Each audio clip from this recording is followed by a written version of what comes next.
Bismillahir Rahmanir Rahim. Assalamu alaikum wa rahmatullahi wa barakatuh. As we welcome you once again to Wednesday nights with Inayat Wadi, where we host a whole range of panel discussions looking at topics of interest. And obviously, in South Africa, at this point in time, the major talking point is what has been taking place in large parts of KwaZulu-Natal and also in Gauteng with the looting that has been taking place.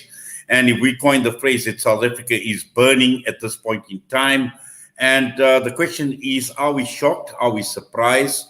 Is this just about Jacob Zuma?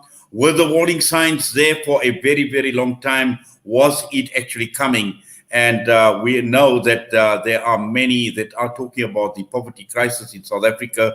Also, with regard to the ruling party, the ANC, huge question marks that have been raised. Is the party in control? Is the party dysfunctional?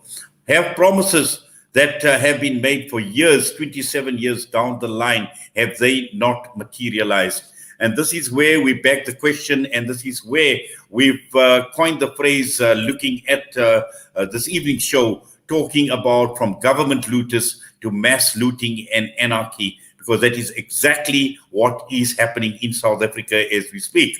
Now, we've got quite a panel of guests that we have assembled from now right until 9 p.m. And in the first half of the show, from now right until 8 p.m., we are joined by Adil Inchabeleng, Transform RSA. We have got Dr. Anthony Turton, water resource specialist and social commentator. We've got Ashraf Patel, a researcher, and we've got Imran Mokaddam, who has been the bread prize champion in South Africa. Later on in the program, we'll be joined by Hamida Didat, social science researcher, and also we'll be talking with Abida Adams from the People's Coalition. And I see the panel have appeared on my screen. And just to remind our listeners and viewers that you can view the show on Salam Media's Facebook page. We also have got a YouTube channel, so you can tune in and you can join us this evening. Now to the panelists, to Imran, to Crown Prince Adil Inchabeleng and Dr. Anthony Turton, Ashraf Patel, Assalamu alaikum, good evening, and welcome to all of you. Walaikum salam wa rahmatullah. Salam alaikum. Right, Adil, I'm going to start off with you, and obviously looking at what has been taking place. And the key question is, I think many of us have been concerned. We have become emotional about what we see happening around us. And rightly so, we should be concerned. We are worried. We are deeply worried. And many of us are actually shocked that this has now happened in South Africa. The question is, are we surprised at what we have seen taking place in the last few days? From the point of view of what I've been observing, and from my point of view, this should not come as a surprise, nor should it actually be pretended as if it is a surprise. This was expected. It has already been, a lot of people really could see it coming, and they warned a lot of times about what is currently at risk. I mean, this was averted. If you could remember, this particular level of uprisings and riots was actually averted when the first move was done, when there was a forceful move to remove the then at the time President Zuma, who was then actually forced by his own party to actually vacate the seat. But then it was averted. Somehow he came out and he really gave a live a calling off everybody to say, guys, stand down, whatever it is. If you're upset about the process, leave it for what it is, and we can always look at it some other time. This time, there wasn't any opportunity, by the way, for anybody to even address the media at the last hour to say this is it. Everybody had hoped that probably there would be some last-minute, Constitutional Court as well as the High Court in Pietermaritzburg, there will be a last-minute relief in order to avert what is currently happening. People were gathering. I mean, I saw massive crowds. I saw massive amounts of people gathering at his homestead saying that they are going to stand there to protect him and they are not going to allow anybody to happen. So if we were to mislead the South Africans, and this is what I'm hearing from South African leaders who are actually coming up with a host of all arrays of excuses, this involves criminality. Yes, every riot ends up in some form of criminality, but the cause of this could have been averted. The real root to the problem was known, was already experienced in the sense that there was a judgment which was issued out by the Concord, which was supposed to be served within a week. I mean, nobody's ever seen such a precedent. Not only that, within that particular week, already 1,000 police were sent out to go and arrest one man who was not even a flight risk or anything, who had not even posed any threats or whatsoever. So you could see there was a precipitation of some form of a challenge and anger of some sort. And there was a lot of media spinning on how dangerous and this individual is and whatever, to a point where it culminated to what he calmed down when he actually addressed the masses on a Sunday to say, look, I'm still looking at the last option to see if the courts could still be, appealing, open to listen to an appeal where we say that this was unnecessary. We all know that the Constitutional Court, from our own perspectives and point of views, that there was an erring in the judgment. Not only that, this current week they had on Monday, there was a whole deliberation of the appeal to rescind the particular judgment, which had sentenced Jacob Zuma to 15 months. In that appeal, you could see even the judges themselves very clearly indicating that they had done some things that were completely first time and were not even in compliance, particularly with the aspect of what they knew as the constitutional law, because there wasn't an utmost agreement on the course of action that was taken. And not only that, I think the worst part of it was the regret in the outcome, because nobody anticipated the level of outreach that we have already witnessed, that is currently ongoing in the country, that is currently spilling over now into becoming really community against community, neighbor against neighbor, relating to fellow South Africans now who are now at odds with each other. It started off as a free Jacob Zuma campaign. Then elements came in, which then took advantage of the campaign and exacerbated it when it went into the extremes of extreme massive looting, destruction of public and private property, aspect of people taking really matters into their own hands. But the rallying theme was that they feel anger. But below the belt, you can see that there's been a moment of something coming where people said we are waiting for the moment where we can actually take every element in our hands, take the law into our hands to show our disgust and our anger unto the system. And it went to a point where, there was such ravaging and destruction and destroying of property to such extreme levels that our state was caught unprepared. It made excuses to say that, no, this will not spill over, this will not be a problem. But I can tell you, with what had happened already, they already now feel the pinch, and it has now catapulted to a point whereby there is a clear direct call. You go and look at all social media. 2 days ago, the Ramaphosa must fall trend line was on its hectic level. People are now calling for the president to resign for his failure to have contained the situation and for his failure to have given direction in the leadership. So this is not just no longer a public sentimental opinion based on few experts. Everybody else is commenting about the outrage of the riots and the revolt, as well as the destruction of public property. But we tend to forget that this history was presented to us in the 80s, when the last vestiges of apartheid was actually visited during the riot days. This is the same technical methodology that the ANC and all liberation parties used to create confusion and actually destroy the system at the time. They went on a looting rampage. There was everything destroyed, public property, private property, anything to do with business interests was all shut down. They made townships inaccessible and even unreachable. And this was the same liberation stalwarts of our struggle today. Today, they're in the same position, in the ministerial position, in the ruling party, and they're all acting surprised as if they were caught unattended or they were caught sort of unprepared, and now relating it to becoming a criminal element and everything. What else? In every international, I'm not even talking national or local, in every riot I've seen or a revolt, the latest we've seen out of the COVID scenario was the biggest one in the US during the Black Lives Matter. Similar incidents occurred. Public property, private property was ravaged. Now they even took over towns, by the way, in the Black Lives Matter scenario, where cities were taken over and became a no police zone and then a no jurisdiction zone areas and everything. And people took the laws into their hands and said, we're sick and tired of this particular narrative that is given to us by the establishment with regards to the way they've been doing it. This current crisis should have been averted. They refused to take the necessary precautions. It was done arrogantly to prove a point, to say we're going to lock up Jacob Zuma out of a very silly, clumsy excuse. I would have been happy to see him go to prison for a provable, offense, like corruption, which was trialed and corrupt and it was actually reached as an agreement. Now they just used something very clumsy, which was not even a criminal act. It was a civil act of disobedience, and it was now turned into a criminal action and was actually passed in the Concord to become now a sentenciable offense, which is a complete misnomer of what the Constitutional Court stands for. So you're sitting with something that was sitting.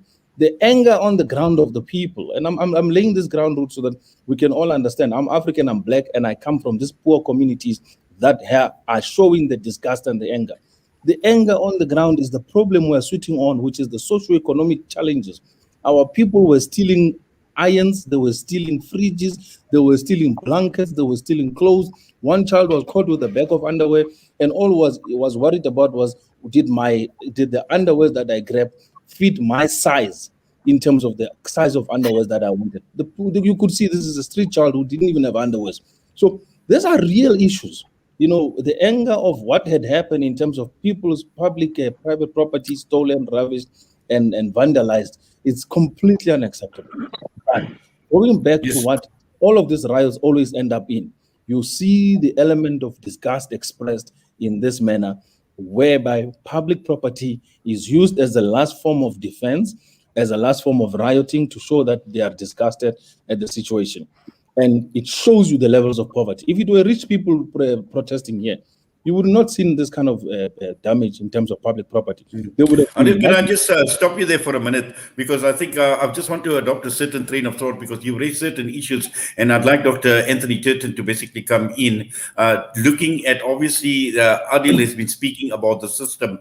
Now, obviously, Dr. Turton, for a very long time now, we've heard commentators, we've heard people talking about South Africa, whether this country is ripe for a revolution.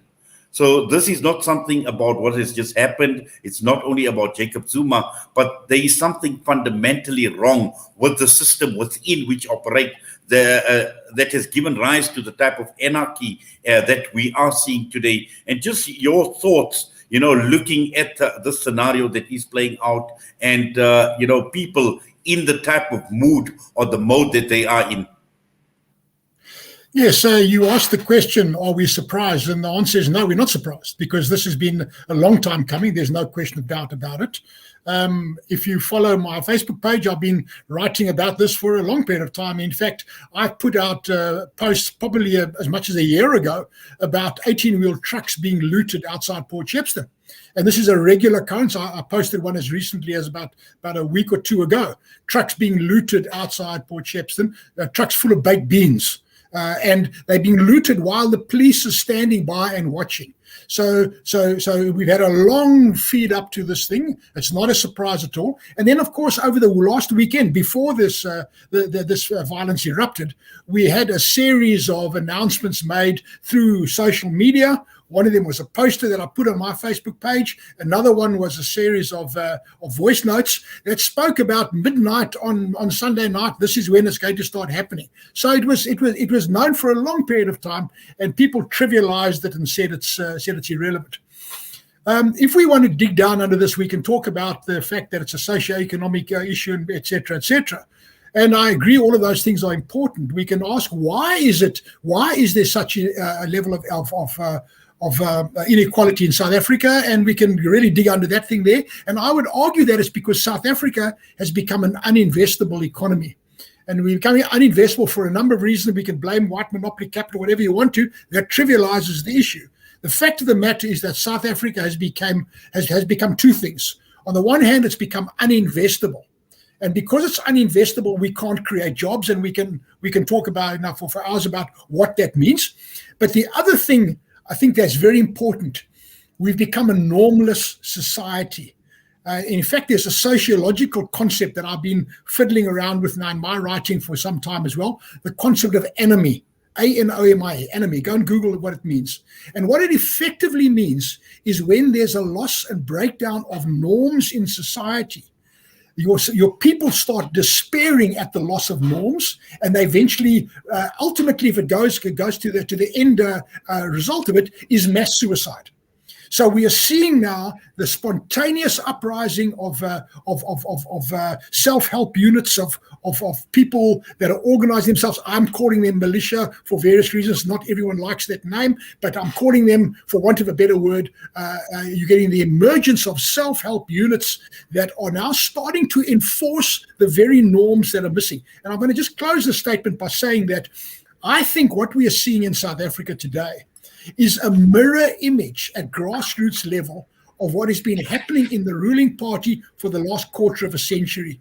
In fact, a while ago, a colleague of mine, I'm a former intelligence officer, which is a well-known fact, and one of my colleagues, a founding member of the South African Secret Service, was a former ANC man, a former MK senior guy, and he recently wrote on Facebook that the ANC has become a criminal syndicate posing as masquerading as a liberation movement.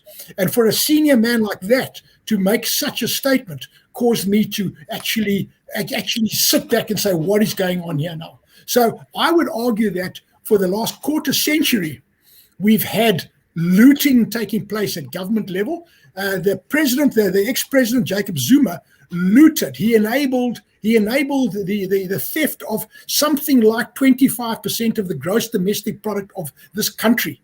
I don't know what the exact number is. No one knows what the exact number is, but he has enabled the looting of a number so big that you can accurately measure it as a fraction of the total GDP of the economy.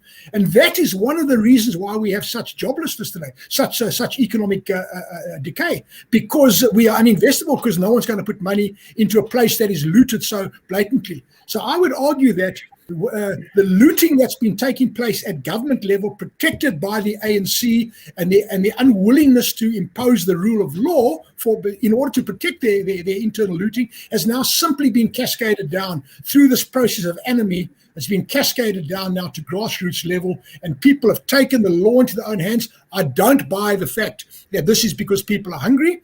We've seen too many images of people in Mercedes-Benz motor cars loading large screen TVs into their motor cars, into their German luxury motor cars. This is not just about poverty. Of course, poverty is a factor in it.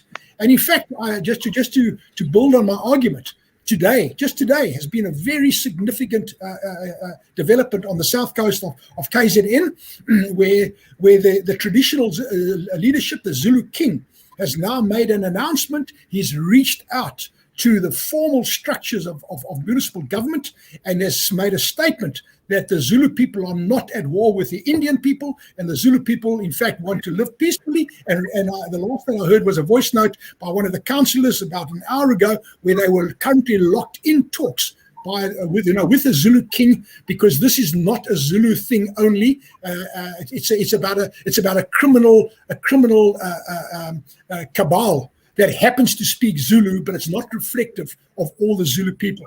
And I'll just say one more thing, where we've seen, in my own eyes, where I've seen in the last 48 hours, the emergence of one of these local militia has been in Port Shepstone, most notably driven by Muslim people, who have been very orderly, very organized, and they have, without any question of doubt, stabilized the situation in Port Shepstone. They've restored law and order in Port Shepstone, and they've prevented the looting. So you're seeing the spontaneous uprising that is filling the void that has been left by the myth of the ANC control over government. The ANC has not been in control of government for a period of time now, and they've left this power vacuum, which is now simply being filled either by criminal elements or the spontaneous uprising of people that believe in norms and values and traditionally important structure to society. So this is where I think we're going. This is where I think we've come from.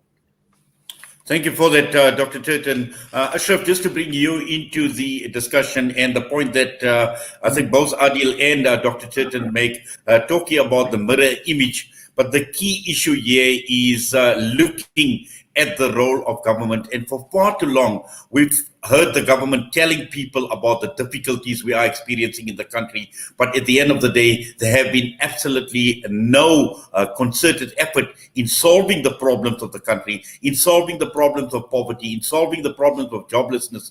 Now, this obviously speaks volumes as far as government is concerned, the scorecard, the performance of the government.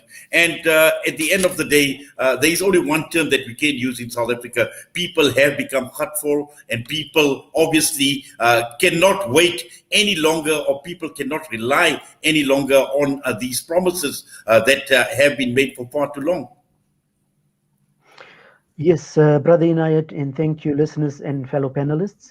I'd like to take a holistic view and look at the broader socioeconomic and structural features of this current crisis. Firstly, as a South African, it's a very, very sad moment in our history.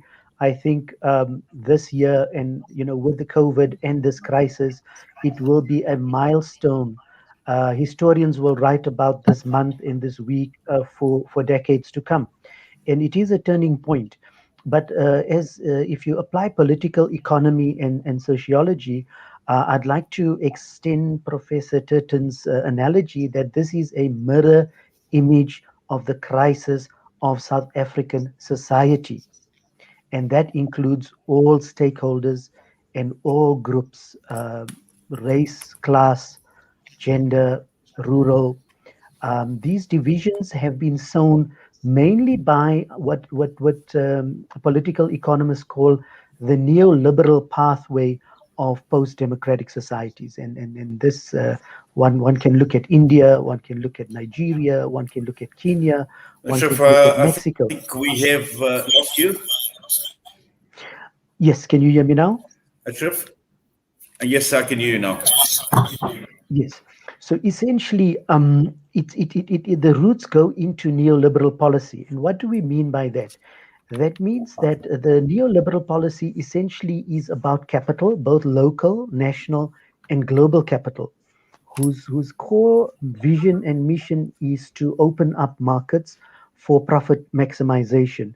And if we look in the last year with the COVID crisis, in a time when we were meant to have social cohesion and expand the developmental state, this government in 2020 accepted a loan from the International Monetary Fund, the IMF, over $5 billion. And the looting started on 15 June 2020. It was a free-for-all. And if you look at the PPE scandals of this government, which was meant to be a government called Good Governance and Tuma Mina, has become as corrupt as the Jacob Zuma administration. So the ANC, whether it is the Cyril Ramaphosa administration or the Jacob Zuma administration or the Thabo Mbeki administration, they all two sides and three sides of the same coin, but the roots go to the National Party and the way the National Party government in the 60s, 70s, and 80s used the state for nepotism and for growing the close networks of well-connected people. And that culture has been embedded in the new democracy. So one can say that the CODESA negotiations was essentially a pact between elites, the National Party elites on the one hand, and the Liberation ANC elites on the other hand. And this is the structural crisis we face. And 25 years later, this has come out into the open. And, frankly, the narrative of looting needs to be expanded. But I would say that every sector in society, from big business, capital, from government especially, the buck stops with government, from those that are outside of government now that are mobilizing, to middle-class people, to professionals, to workers, to unions, and the unemployed.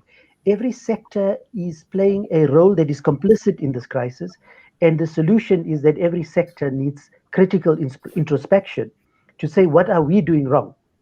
Because to blame this crisis on just one component of society, i.e. the looters, is actually, I would say, very one-sided and narrow.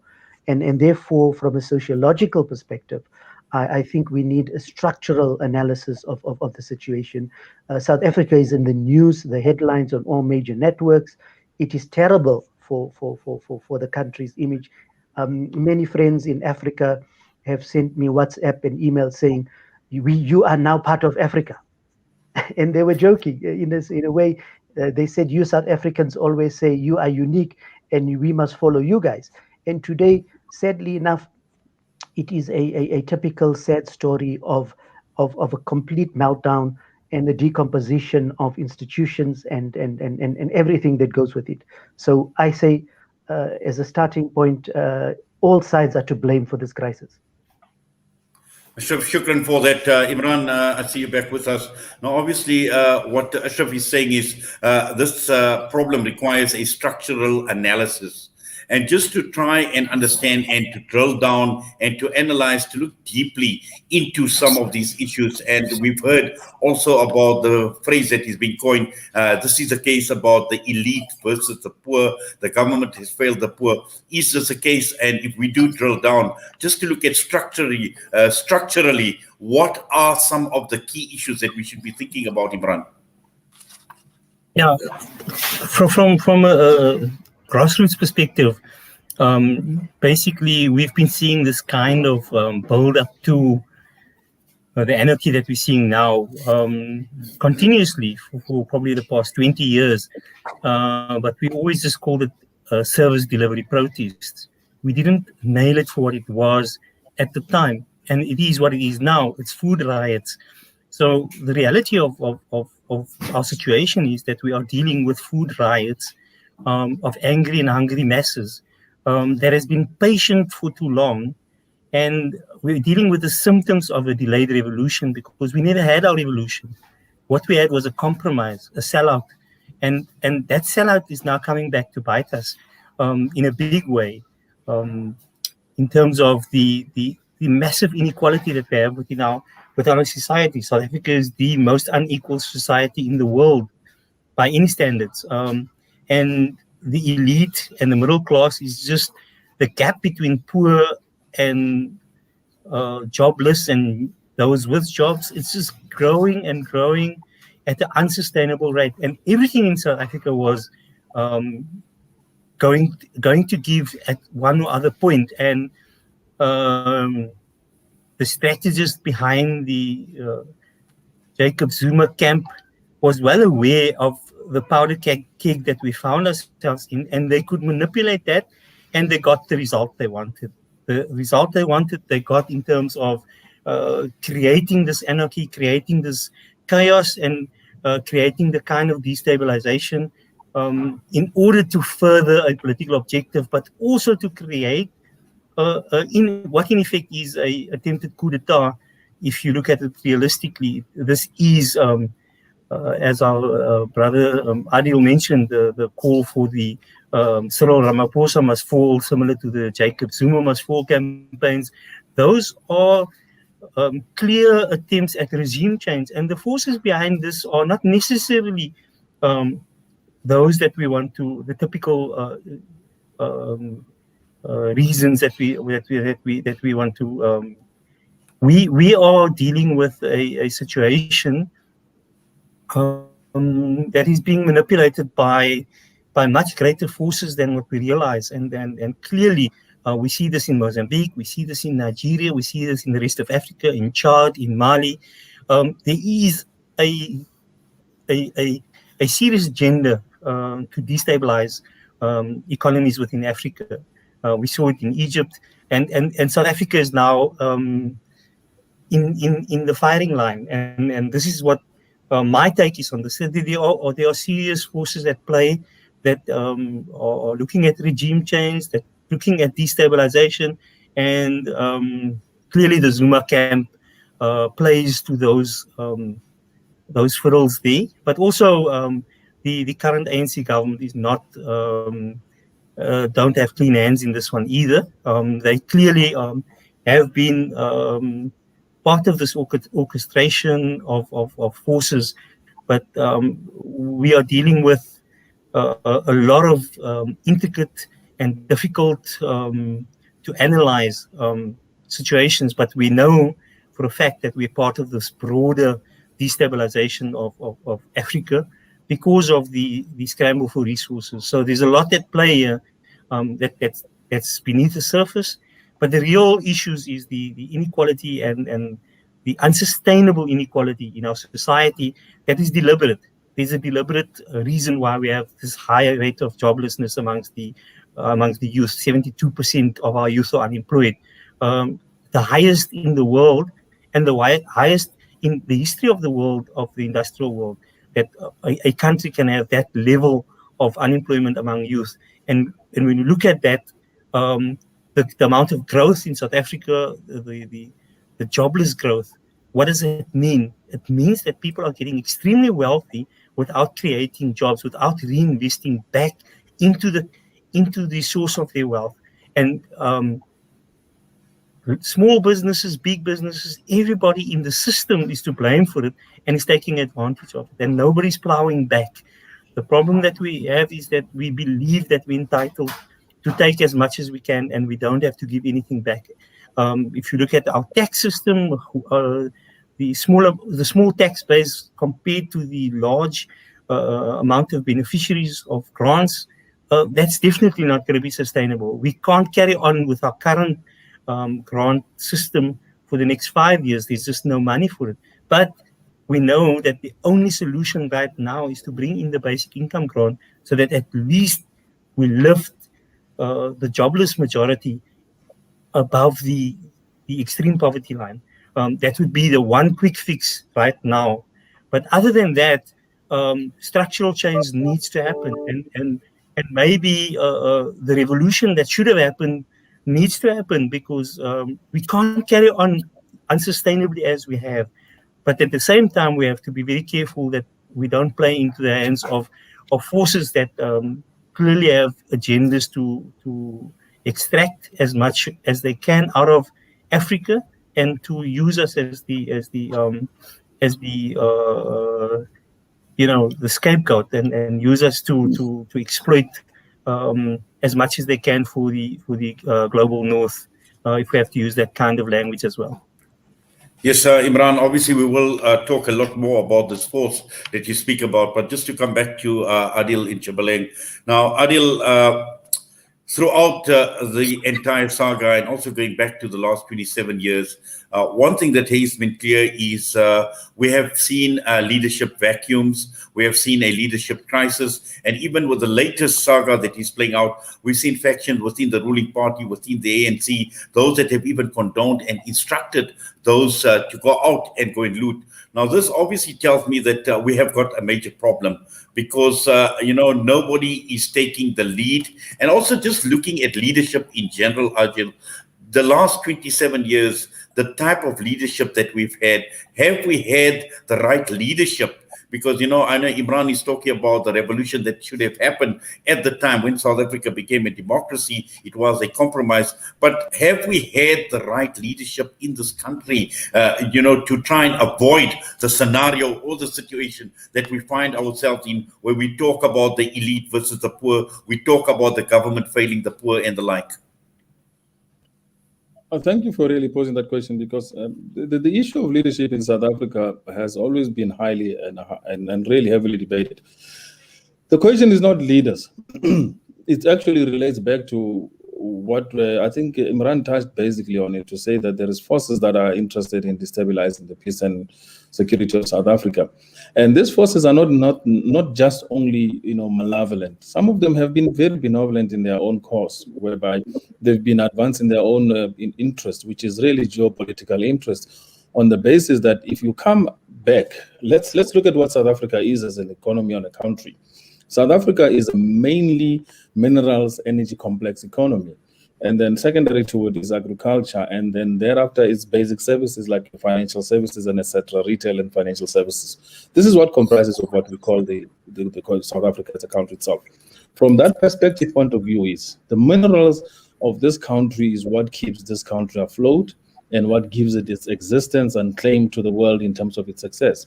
So the biggest contestation right now, this particular perspective what we're talking about, is there is a contest for grabbing the control of South Africa and using any means necessary and possible. The fact that we're seeing these riots that are currently happening, and behind it, of course, there is a third force that is operating. To give it to Zuma is actually an exaggeration, because I'm one of those people that are very close to the old man previously and even in the current scenario. And I really don't get it when people come up with these wild card scenarios that he's extremely powerful behind the scene. He's got mobilized units and forces that are militia based on the ground. And I'm giving you really first-hand and inside information. So you can quote me verbatim on this thing. I'm one of the closest Zuma allies, and I've always stood by his side throughout his whole trial process and leading up to today. So we must put things into context. And sometimes leaders refuse to take responsibility. South Africa is mainly controlled by three main interests, okay? Mainly global interests. One, the British have a lot of money invested in South Africa, giving on the basis of what we call the current foreign direct investment. If you go and investigate it, you will see it's in the tune of almost 50% of South Africa's economy on foreign direct investment. You go and you look at the Americans' interest, and you go and you look at the rest of Europe. The rest of other partners and parties actually currently contesting interest are those that are currently buying mineral resources, like your China, like your other regions in the world that are dependent on South Africa's input with regards to their economy and control. So these forces have been, when we saw the collapse of what they actually called it at the time, where BRICS countries, where there was a strong BRICS force which wanted to establish its actually territory and terrain in the South African economy and establish certain key projects, what way to give them some level of foreign direct investment exposure in the South African economy. That move was muted and actually literally attacked, literally. And that foreign direct investment never actually reached its destination. So I hear a lot of theories that are going around to say Zuma has been extremely powerful in doing this thing. No, people were waiting for an opportune moment. It was like a matchstick which was just almost out of the box, waiting to be lit.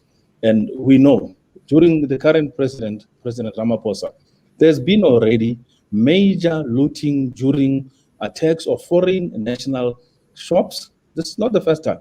It's just the magnitude at which it happened today was much more at a broader scale. Foreign attack shops, foreign-owned shops were attacked previously in several years, last year, a year before, and this has been an ongoing uprising. We've got over 5,000 daily demonstrations of service delivery in South Africa, which means it gives you to an average of 2 to 3 demonstrations across the country at any given level. You've got the highest level of poverty, inequality, joblessness. Over 74% of youth in South Africa are sitting in a youth bulge and are unemployed and uneducated and have no opportunities, right?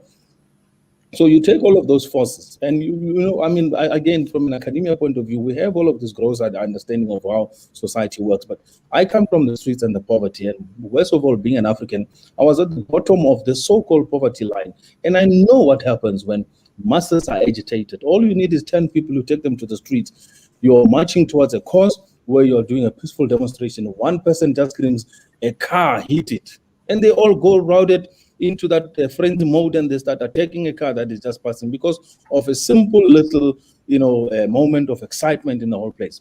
But in this case, where you see people now starting to go to that extreme, and we're somehow allowed to actually get to that level where there could be this level of spurious attacks on all sorts of things, property, individuals, and everything, and to the point where we even had that they even were calling on people to come in and join the fight against the riots. So this tells you quite a lot of things happening. It's not one actor at a time. The leadership has dismally failed. I mean, Cyril Ramaphosa has completely dismally failed, and there's no other excuse which we can give him. People love him because he speaks great English. Wonderful. It makes no difference in the reality of the South African context on what is currently being experienced. If you have the majority, over 80% of your population living in squalor, sitting in squatter camps, looking at you guys passing up every day with fancy cars, which I have one of them as well, and every day being able to parade the ostentatious, luxurious lifestyles that minority South Africans, in terms of less than a 5%, enjoy in this country, in the big cities and everything. And the majority of your population is sitting in squatter camps, which are just labor camps. And you start asking yourself, doesn't these people have the same ambitions and interests in terms of what they need to do? So when you see people going, they were not going to go and pray. They were not going to go and attack places of libraries where they were going to be knowledge and information. No, they went for things that they needed on a daily basis because they feel that for them, liberation means that they must have access to material things, which is quite one of the things that Amilcar Cabral actually told in one of his conferences to his people, to say, you cannot expect to think that the revolution that was waged and the freedom that was gained was on the basis that the people were looking for some kind of political ideas. No, no. The issues were really material and rooted in materialism. But what has not happened in our case is we have not had a trickle down where we could pass down the benefits of the economy, the benefits of the minerals energy complex, the benefits of increasing productivity in our economy, and as such creating an economy which created wealth and income. We have kept the wealth in the minority. We have kept the aspect of this wealth in the concentrated pockets, whereby you even have businesses now vying for interest. Who is a serial man today who's going to get the benefits of all the contracts that are currently being dished out? Who's going to steal the most out of the 500 billion in terms of the current issued money with PPE? You know, and like Ashraf had indicated, that it is not to do with a particular cabal or faction. And then there's a synonym to say that there is a cabal or a faction operating, in this case, trying to destabilize Cyril Ramaphosa. It's a grand known lie. And I'm going to dispel it on those bases, because the people that are currently accused, I see them on a regular basis, and half of them are not even involved at the grassroots organizing of any of these activities, not even their related allies. So we are very good at coming up with schematic ideas and ideology as to what is the root of the problem. But when it comes to really blaming the person who has to take the responsibility, 474 days today, we are still going, I think it's 75 days, we are still going in on one of the most harshest in the world lockdown and lockdown-based rules, where the majority of the people are at home, including even paid government employees. And you want to tell me that people are sitting at home and really thinking so beautiful, thinking that my social grant of whatever meager income they get, 1,000, 3,000, whatever it is something that they can be happily enjoying and living off. And some of them don't even get that. 17.5 million people are living on social grants. And we're still even going to give them another so-called, social income or social wage or something like that, that will help. We're creating a nation that is going to explode in constant and perpetual poverty going into the future. And yes, this is Africa. And unfortunately, because of the contestation of mineral interest in our African continent, we have been forever been cast. The worst case of it is this silly, idiotic leaders who have no interest in their heads to ever give any benefit and pass it down to the people. Building of decent infrastructure and housing, water, making sure that there is food security and food is made available and affordable at a rate that ordinary people can live properly and have a proper nutrition, building schools that are functional, that you can actually root out illiteracy, you can create the aspect of making sure that there is qualifications created in the economy and people can become productive citizens, is not an impossibility. Europe is based on that same model. The West is based on that same model. Asia is based on that same model. But it only becomes a problem when we say as Africans that we need to take charge and control of our economy and make sure that the minerals and the resources that are paid for at the market denomination price can benefit us, the Africans. Why? Because the issue becomes the ownership scheme and model. And those that are currently enjoying the grand ownership of this particular continent, and particularly the country, which is South Africa, are not willing to listen to us from that favorable point of view. So the leadership is useless and has failed, and we're not even going to even blame them anymore. Cyril Ramaphosa, as a president, has not provided any solution to the current crisis. He's been one of the key problem makers when he started actually relegating ethnicity as part of the crisis that we're currently facing. Instead of saying, guys, let me give you a hopeful stick. In the next month, we are opening up XYZ to create opportunity employment. Can we stop the riots and focus on rebuilding the economy? Make sure that we can bring about jobs. We are opening up universities. We are doing all of these things are possible, but none of these things were actually even implemented, were even spoken about. Everybody spoke about how they're going to be bringing down the military to show that now this is a dictatorship state, how they were going to bring down the aspect of the police, the brute force of the might of the law, and all of this nonsensical jargon that is used today to intimidate people into silence. Anybody else who's talking on social media that told that you've been monitored on social WhatsApp media groups and everything, whatever you say, we're going to come down on you. And I'm one of those people who have really taken a decision to say, really, I don't care at the end of the day. There is a creator who's above all of us, and anybody else who wants to play God in the scheme of world we are living in today is fooling himself. The truth and the reality of the matter is people are no longer standing back and saying they will be used as a carrot in order to attract their vote, in order to access power.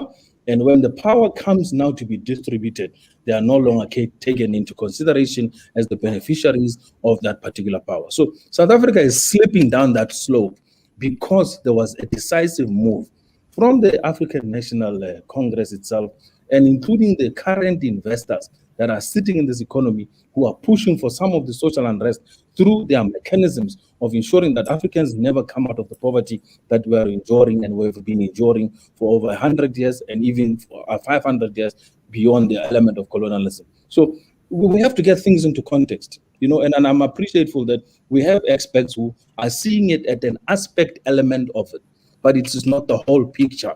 The whole picture is Africans are angry and Africans are upset. They are at the level whereby even intellectuals and professionals among them are saying that we need a far much more heavier revolution that will bring down the standstill and rebuilding of this country and economy. And it is about time that the current leaders, particularly given the fact that they have not shown any interest and concern to the people, that is about time that they go. So the call for Cyril Ramaphosa to fall, it's a liberal call. It's an open, what you call a freedom of speech, and he should be told to leave. I mean, like any other leader who's not performing. I mean, who's going to be sitting around with a president who is so aloof and doesn't even understand the issues of the day?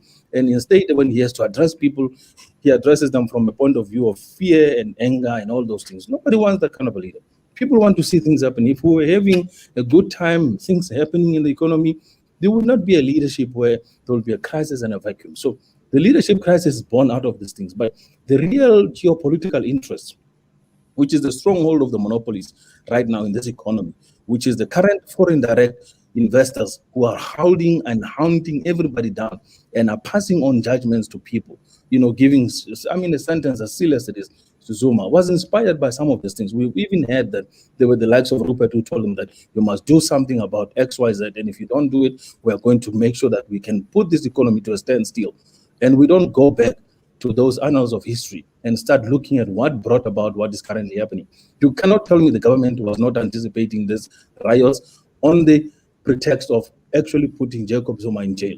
Now that it has happened, they're all saying now the criminality, now all of these elements, and now it's showing all of those things. Those are just, we call it the ravages of everything, whether it's war and everything, is going to happen. But what is the pretext? What is the trigger to it? And why have we not acted correctly in this case? And there's one aspect, I'm black, and I know how every nationality in the world looks at us as black people as the animals and the downtrodden and the people who have no rights to even demand anything that is fair and decent. We continuously get relegated to being the last to receive anything on anything. So when we start rioting for basic material needs, we are seen as criminals, we are seen as violent, we are seen as brutal and everything, yet they don't take into consideration the basic human needs, which are not even driven by nationality, nor race or continent. It's driven by what all humans want. The recognition of their humanity, the ability to live their lives the way they want to live it. If they want to enjoy some level of luxury, allow them. The economy should be created for that. But we haven't had a just system. This is not a just system to any level. It has been at the level of a macro domination of capital, which rules by any means necessary, even if it means manipulating. You do something, they'll tell you we'll shoot down your currency. You do something wrong, they'll tell you we'll divest out of your market. And we've been dictated by these forces that are really, at some level, draconian and have not helped our growth and development. So I'm sorry, I'm not going to agree to some of the academic views that are shared in the platform. As much as I'm academic in my approach and understanding of things, I come back to my humanity as an African. And I said, as a black person, we have been set on too long, and we have been literally treated with such disdain and disrespect, including by our own black leaders. Well, shukran for that, Adil. Dr. Anthony Turton, now, I know you've written extensively about leadership, and also in your latest piece where you speak about the leadership vacuum, you speak about the man in the hat, you speak about the leadership vacuum in our intelligence services. And also, we've heard the president's response to this crisis. We heard his speech the other night. And just, what do you firstly make of the response of the president, of the leader of the country, President Cyril Ramaphosa, the speech. We know there are many that have been critical about the speech, and it's not what they wanted to hear coming from the president in dealing with the crisis that has been unfolding.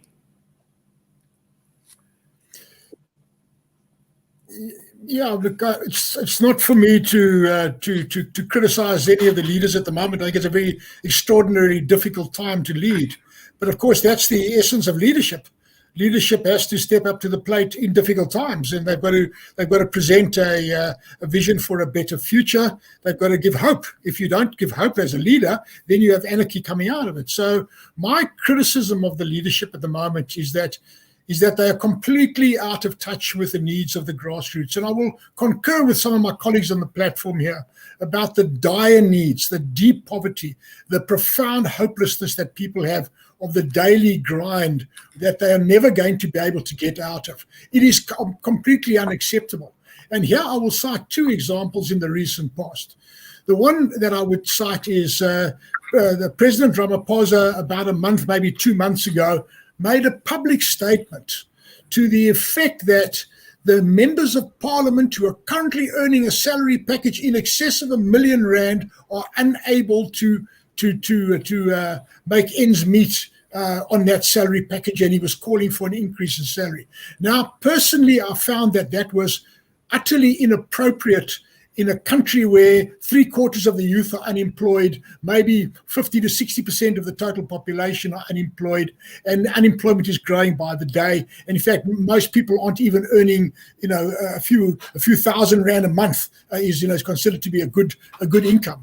So I felt that was tone deaf, and it was an indication of this disconnect between the leadership and the actual goings on the ground. But the second thing that I would mention was, in fact, 24 hours ago, when we had a report back. Jesse Duarte gave a public media press conference on a report back of a meeting of the NEC, of the ANC. And she was droning on in this boring, monotonous way about the things that the NEC were dealing with. And while all of those things are important, I'm not trying to trivialize any of the things that they were dealing with. Those things have been around for the last 25 years. Nothing has really changed on them. And here we've got a country that's burning and people that are about to die. So there was this disconnect, complete lack of empathy, lack of showing any kind of awareness that something out there is in fact changing. And that's what I refer to, this illusion, this myth of government leadership, this myth of government control. We don't actually have an effective government. We have not had an effective government for a period of time. And another thing that's been interesting me at a technical level is the whole notion of state failure, how states fail, and in particular, how states that are clearly failed states still continue to limp along and carry on. And the conclusion that I've drawn from that, from more than a decade's worth of work on that one, is that as a state fails, so you start getting civil society coming in to prop up the bits and pieces that are falling down, and you just start finding another way around the state. So the state doesn't become an enabler. And here we're talking possibly about the developmental state. Is the developmental state an enabler of job creation and whatever other good things people need? Or is the state an impediment? And I think that we're finding that situation now where, in my view, in my personal opinion, I don't think that the state has been an enabler of any form of employment creation or any form of sustainable economic development. I'm not even talking about growth. I'm just talking about the kind of development that's needed to put the basics on the table. Someone previously mentioned this thing about a basic grant. Of course, we need those kind of things for to reduce poverty. But how are we going to eradicate poverty?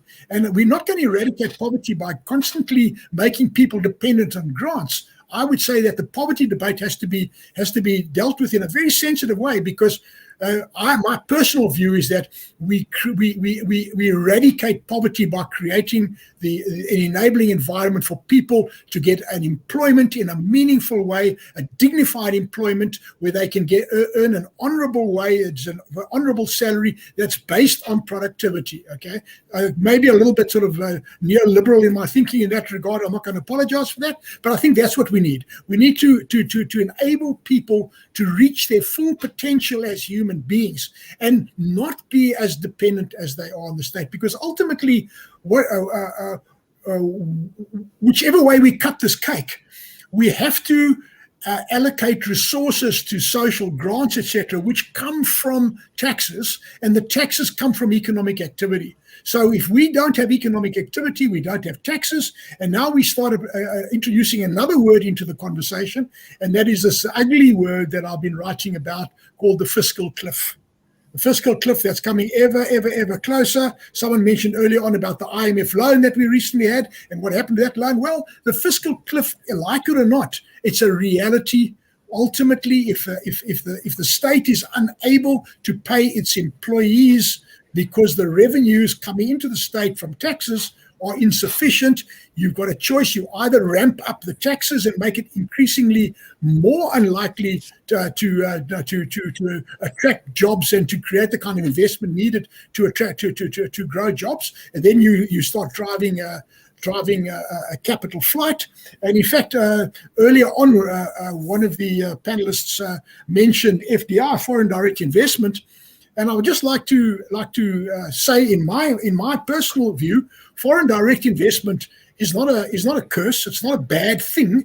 It's something that we need. South Africa, the South African economy has always been dependent on foreign direct investment. At no time that I'm aware of, in my understanding of the history of South Africa, going back to even before we became a Union of South Africa in 1910, were we ever independent of FDI? So if you take foreign direct investment expressed as a percentage of GDP, as a simple baseline number that is price adjusted for inflation, etc., over time, in the 1980s, the rioting that happened in the mid-1980s triggered a net outflow of foreign direct investment from South Africa to the tune of minus 5% FDI, and that lasted for more than a decade. And it was that factor alone that brought the National Party to the negotiating table, that created the enabling environment for CODESA to take place. So that's the one number, net negative 5%. Then if you go into the democratic era now, in about 2013, when the Marikana crisis happened, at that point in time, we had a positive inflow of FDI, and literally overnight with Marikana, we started seeing an outflow of FDI, and it has continued on a linear trajectory since then. And it's the last numbers that I saw was it's about net negative 25 plus minus % of GDP. So in other words, we currently have a net negative outflow 5 times the magnitude of what brought the National Party to its knees. Now, these are very, very real issues, and we can argue about whether a developmental state has the ability to create jobs, etc., without any inflow of capital. We can talk about creating our own capital, but ultimately, capital is needed in some or other way to keep all of these things going.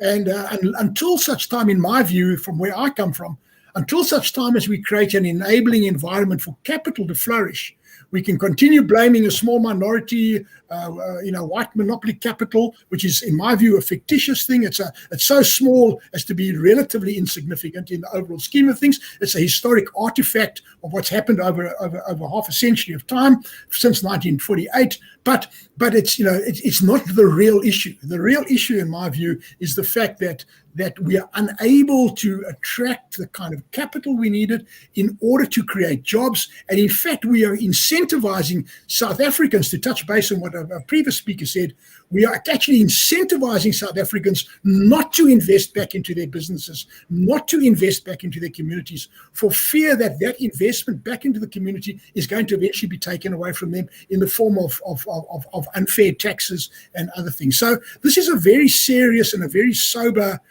moment, I think, we need to reflect about this.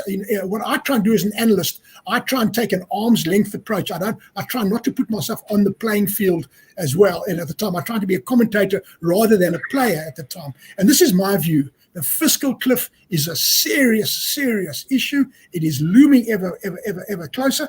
And the bottom line is, unless we create jobs, we are not going to be able to generate the taxes to sustain the current aspirations of the developmental state. So therefore, we're just locking ourselves into a perpetual cycle of misery. So this is ultimately, I think, where we're going to go in the medium-term future now, is if we want to get serious about growing jobs, and we probably have to have something like at least 5% economic growth for at least a decade of time, just to start employing the unemployed born frees, just the born frees, nothing else.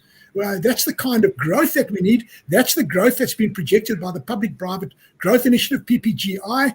I'm a supporter of the PPGI process through the SA Business Water Chamber that I'm a founding member of, because we believe that we see water as an economic enabler in that process, and ultimately we need to start generating that kind of growth. And we believe that water is an enabler. Without water, you can't do that. So we're looking at that as almost as a kind of Marshall Plan to inject R1 trillion into the South African economy through infrastructure repairs and upgrades. And of course, that money can't come from the fiscus because the fiscus doesn't have it. So we are looking at ways of trying to make it attractive enough for private capital to come into that space, which then implies that there's got to be a new social contract between the state and private capital, private investors, in order to make it possible. We believe it's doable, and of course, I think personally, I might be wrong, but I think that in the very near future, we're going to have an opening in the space to talk about that kind of thing. But those new rules of the game, the new rules of capital,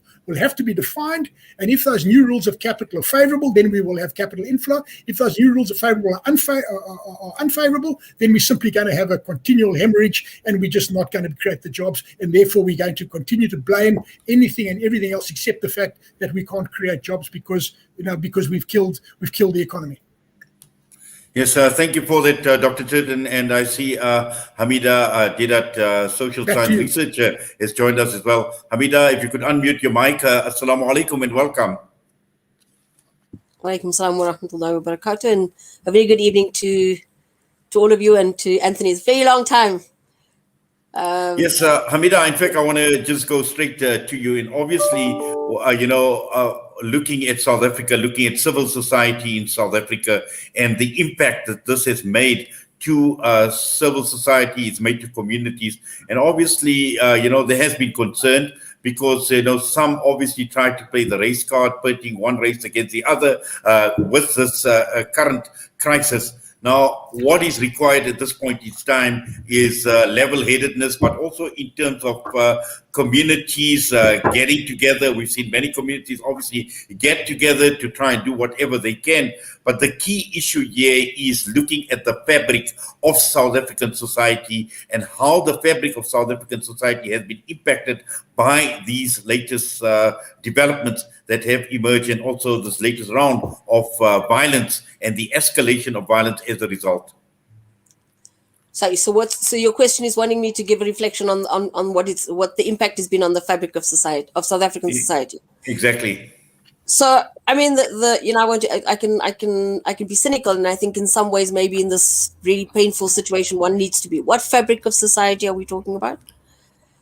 And let's go back to the Truth and Reconciliation Commission. We come from a really painful history, and I think the powers that be at the time decided to do the Truth and Reconciliation process and hoped that through some kind of compensation and engagement, they would have gotten South Africans to a space where we would have created this rainbow nation, and that would have constituted the fabric of our society. I think when you and I'm using that as a metaphor, right? I think when you look at what's happening today and over the last few days, and I don't think it's just specifically now, but it's happened over a period of time. It's dissipated. We in disarray. The fibers that are supposed to hold a society together has just disintegrated in the most horrific way. And I think for those of us who've lived through apartheid, And when we had aspirations of what a democracy and a new South Africa under a democracy would be, and what would have been the key pinnings or the underpinnings of a true democratic society, one in which rights were realized, one that the Constitution, the kinds of aspirations enshrined within the Freedom Charter and the Constitution, we see that none of this has, or very little of that has been realized. So I think we've been almost 20 years into our democracy. People's lives fundamentally, for the majority of South Africans, have not gotten better.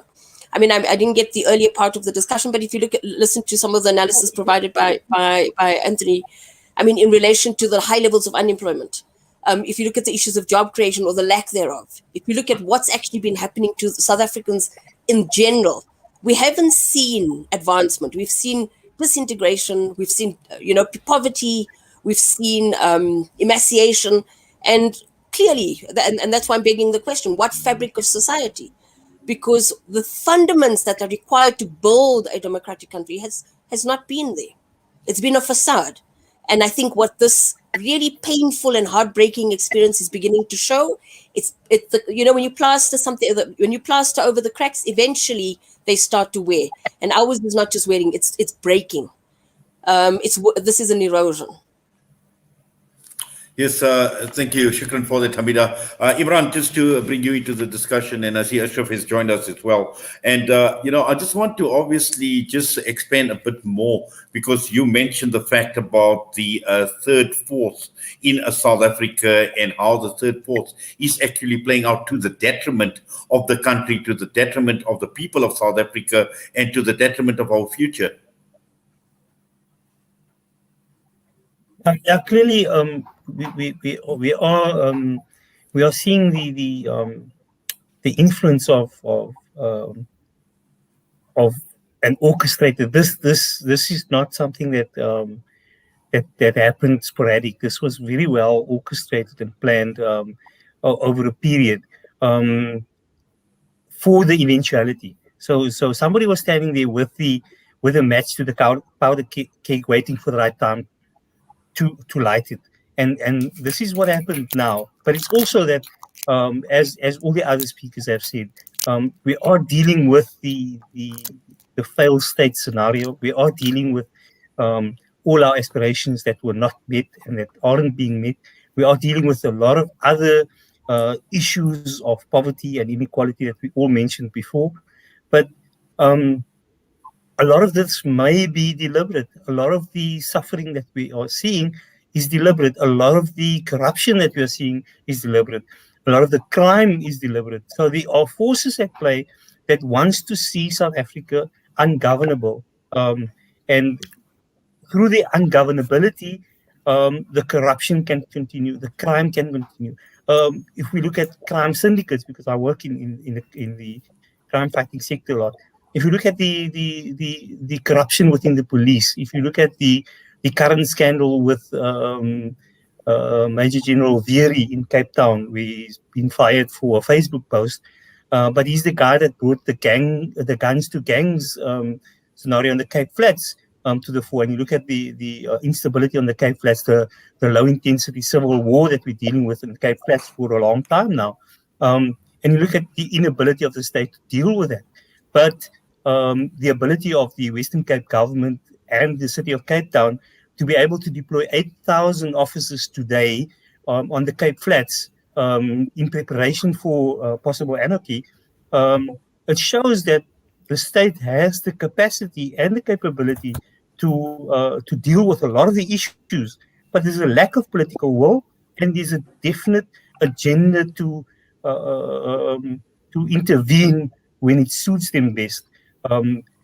When our kids are dying on the Cape Flats on a daily basis, today, I think since Sunday, 71 taxi drivers has been killed on the Cape Flats. You want to tell me that is sporadic? That's orchestrated. So a lot of what we're seeing is not sporadic. It's not a culmination of all this 27 years worth of frustrations that's now just exploding at one point in time. A lot of what's happening is happening because there's an agenda, And we need to put our finger on that agenda. And if it is regime change, if it's destabilization, if it's part of a greater scramble for resources, this whole destabilization of Africa that I spoke about earlier, that we are now in the firing line of third forces, or forces that are really determined to create as much chaos in order for them to achieve whatever their sinister objectives may be. But this is all conspiracy. But the reality is that a lot of what we're seeing cannot just be coincidence. It cannot just be a culmination of circumstances. A lot of what we're seeing is orchestrated and well orchestrated in order to create an environment for regime change. And that is one of the things that we have to be cognizant of. Yes, Imran, I'm just looking at some of the comments that have come through as well. And I see Abida Adams has joined us. We welcome you to the show. Assalamu alaikum to you, Abida. Sam Waterhouse writes, yes to analysis of inequality. Sylvia Bolton writes, South Africa is becoming a failed state if and when the police is incapable of keeping law and order. When government fails to react positively to the current looting is proof of political failure of the state. Radio Jazar writes, thank you, Adil, for not sugarcoating the truth. South Africa is the most unequal society in the world, and that's not okay. Sylvia says, leader Adil hits the nail on the head. CR remains indecisive, and his ministers, example, police and army, has no professional capacity to deal with today's threats. Now, these are just some of the comments that are coming through. And Adila Adams, once again, assalamu alaikum, and welcome to the show. Great that you are able to join us. Wa alaikum salam, and thanks for having me. Yes, now obviously you with the C19 People's Coalition, and you've actually now put out a release, and you obviously have expressed your concern, and you've made a number of calls on the government to ensure and to do certain things. Yes, we have. And I think for us, one of the key things is, I'm not sure, I missed the first spot, but for us, clearly our position is that, to address the current unrest, and that is that the government has failed, and it is failed, and not, and for us, what is concerning is that this might have started out as people protesting against Jacob Zuma being arrested or being taken to prison. But subsequent to that, I mean, if there was an attempt, and that is also part of our concern, if you are then asked what we would reluctantly call looters, because even that, the connotations of that is really problematic, is that people were saying, we are hungry and we need food.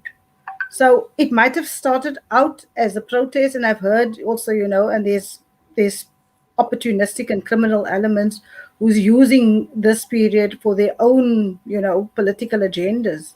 But our challenge is the complete and absolute denial by the government to accept this for what it is, and it's really just food riots. People have the right to eat. People have the right to dignity. We are the most unequal society currently in the world. We cannot now then just want to accept that we are sitting on a powder keg. I mean, the percentage of, we've got 32% of unemployed. I mean, young people, we've got 70% of them unemployed, absolutely no opportunities for them. Then we have a very, very strict lockdown that even worsens the situation. And now government has just ended that 350 Rand, the social relief of distress grant. So, I mean, if you have absolutely no other alternatives, you have got no safety net. We now have a continued lockdown.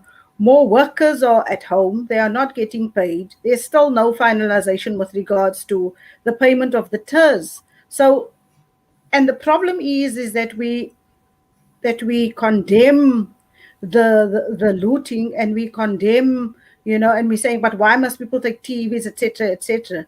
But we are not condemning the looting of the state. I mean, this is a crisis of capitalism. It's not a crisis, and who is paying? It's the poor and the working class. And really, for us to look at this in isolation in terms of just South Africa, it's also just limiting, because this is a crisis internationally. We have a public health crisis, but we are subjected to austerity. The state is refusing to employ more healthcare workers. Yet we need to roll out a vaccine that is killing our people on a daily basis. On Monday evening, I mean, the president had the opportunity to also talk about the rollout and to also say what is going to happen during the current conditions. No mention of that. Absolutely no mention of that. Now, just now, we have a situation where they have relaxed the conditions with regards to meetings, but who can meet? Political leaders, MPs, local governments, the clergy, religious leaders. Trade unions cannot meet. Community organizations cannot meet. And yet we say we want to resolve this issue. So really, I mean, like for us, the issue is it the people who's looting or is it the system that we're in? Capitalism is under crisis and we are just the victims of that crisis. I mean, if we look at government's policies here in South Africa, I mean, our finance minister has been very clear that we are going to have this budget. Doesn't matter what happens. I mean, we've got health cuts, we've got cuts in education, we've got increased electricity, but we are sitting with, I work for a trade union. What we do on a daily basis, we are meeting with employers and they are retrenching our members. Now we have members who's working for 50% salary. Those workers are in a crisis because they're saying we have just recovered from being on a very, very heavy lockdown. That is completely that and the job bloodbath up there. But yet we are sitting with a government who has not provided a safety net. Even that 350 rand has now been taken away, and we are surprised when people respond in this way. I mean, for us it's easy if I've got a roof over my head, if I've got a job and I've got a guaranteed income. But I think we need to, and for me that has been also very problematic. It's currently in the media, the narrative there is just those people, those looters. I mean, like it's completely dehumanizing, but not even trying to understand what are the issues. And we are just saying, yes, but they are carrying away a TV, or yes, they are looting a bottle store, whatever.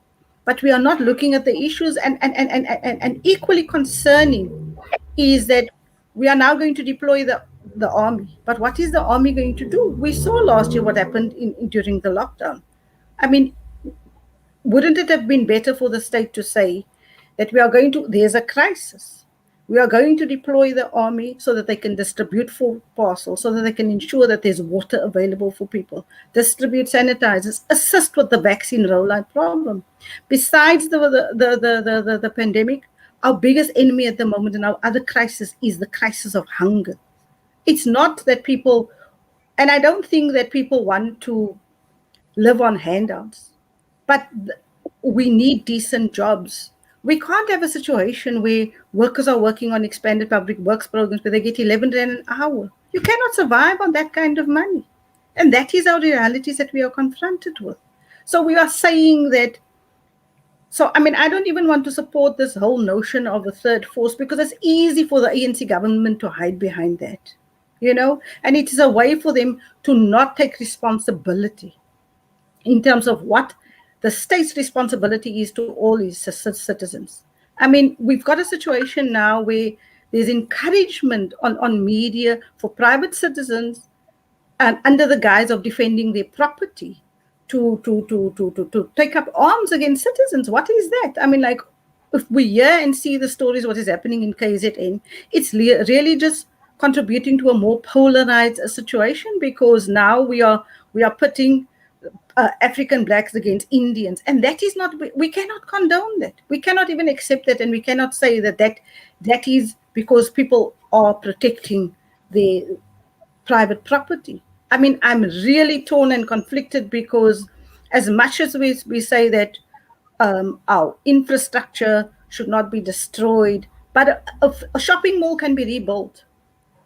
But how do you restore somebody's dignity if they do not know where their next plate of food is coming from? If they don't have money to buy a loaf of bread, how do we restore that? How do we rebuild that society? And then at the beginning of the pandemic, we were saying we are all in this together, but we are not all in this together. We are absolutely not. I mean, like you have the haves and you have the haves not, and we are just having this increased inequality in our country.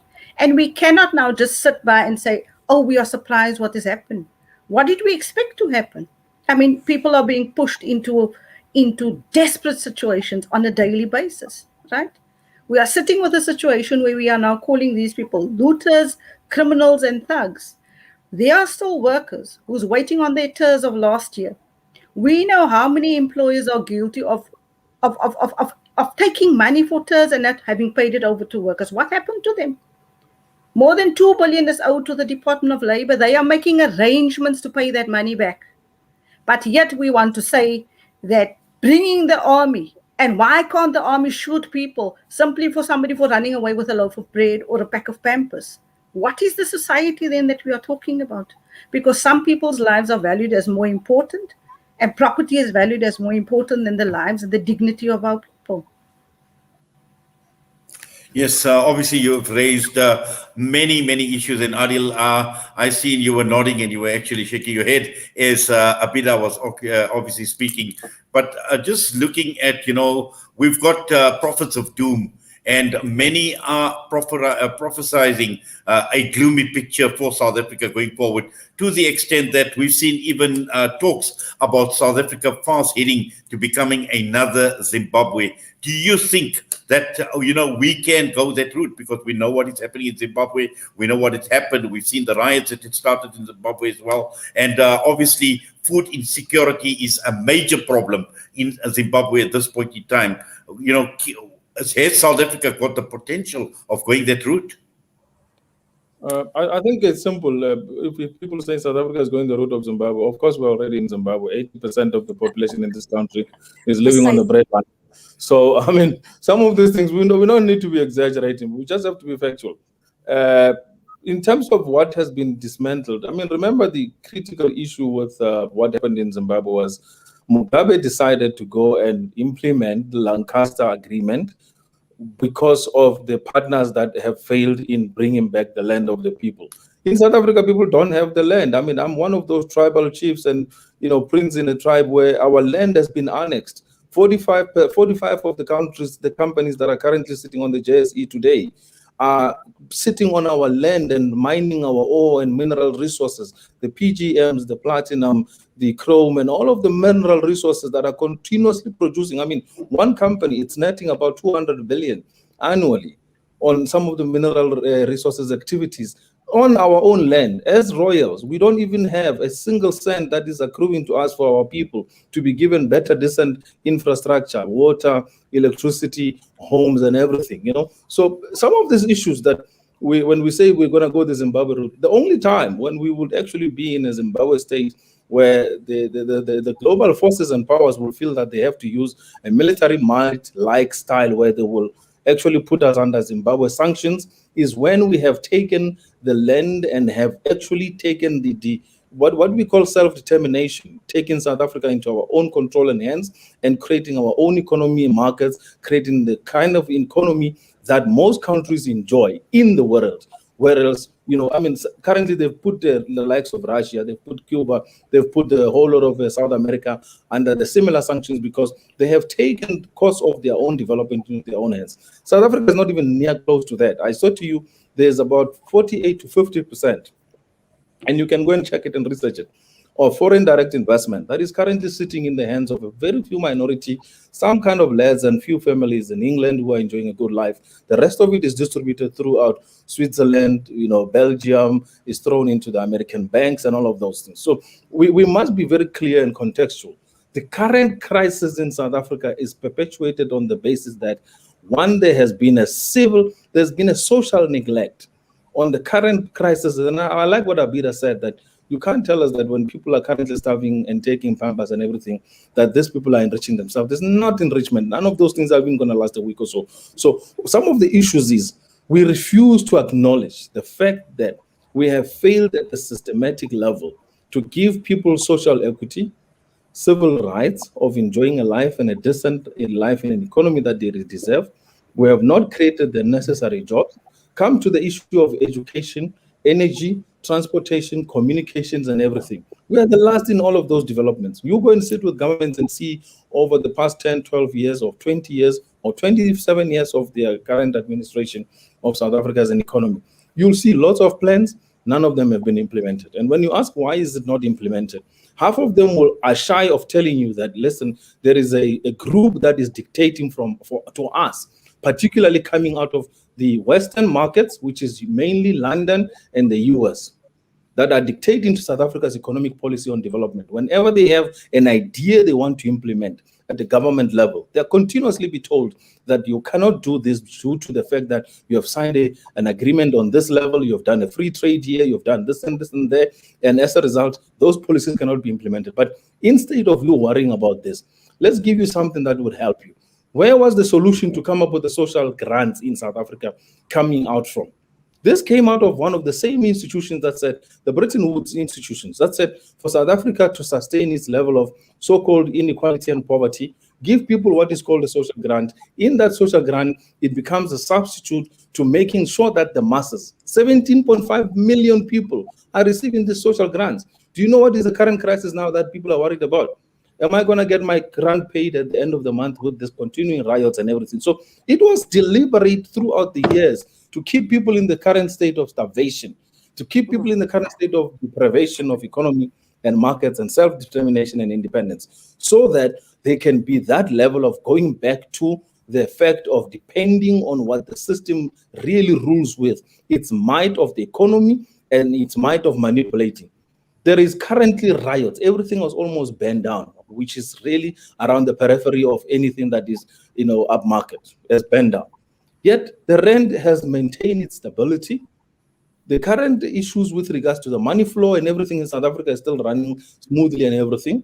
You would even think to say that the government knew what was coming when they started at the COVID, 475 days today, when they started at the COVID, and they made sure that everything is decentralized from big offices and everything, and is actually put into the so-called, mobility, mobile workers, everything works offline and everything. So you no longer have to have a central point where people can rally and organize to. People can't go to the Union Building, there's nobody there. I mean, it's just a useful building sitting there with people lying that they are in charge and in power. So you have a scenario of South Africa currently caught in a quagmire. That quagmire is, we are still a colony that is dictated by multinational forces, mainly being the so-called foreign investors who are currently controlling massive amounts of foreign direct investment.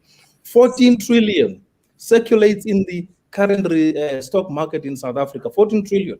Over that amount of 14 trillion, over about 60 to 80 billion is traded daily on the stock market, which is the capital that is used to prop up these companies that you see that are currently mainly the ones with the most capital.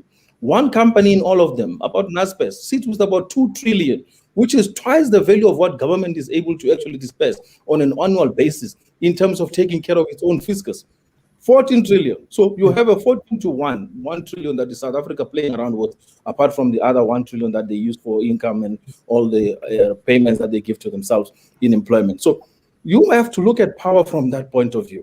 And if we don't start really addressing the fundamentals of it, to say we have not done right with regards to having taken on this agreement to say we are a free democratic South Africa, when we are not free, we have not achieved any sense of freedom. We are still dictated to by foreign interests and foreign investors' aspirations and what they want to see.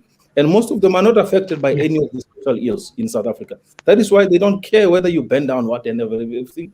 They will still continue getting their annuity and revenue, because the mineral resources that are coming out of the ore and the earth are still exported uninhibited. There is not stopping of anything. The only thing that has hammered the people is the closure of the N4, which mostly is about chrome and everything. And anything else can be moved along the railway. So it's uninhibited, unstopped at this stage.